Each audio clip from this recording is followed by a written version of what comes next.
রাতারাতি বদলে গেল জেলার এক পরিযায়ী শ্রমিকের ভাগ্য। কেটেছিলেন মাত্র 60 টাকার লটারির টিকিট, আর তাতেই ঘুরে গেল ভাগ্যের চাকা।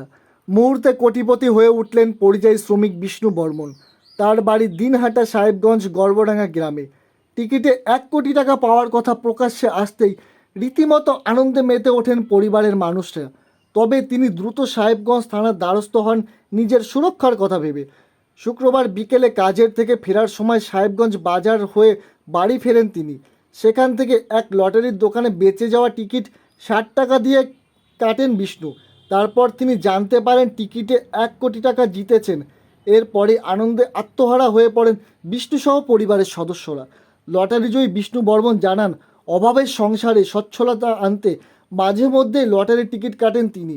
আর সেই মতন এদিন তিনি লটারির টিকিট কেটেছিলেন। লটারির টিকিট কেটে রাতারাতি কোটি টাকা জিতবেন তিনি আশা করেননি।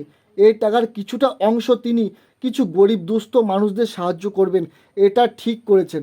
তবে লটারিতে এত টাকা জেতার পর নিরাপত্তার অভাব বুঝে সাহেবগঞ্জ থানার পুলিশের দ্বারস্থ হন।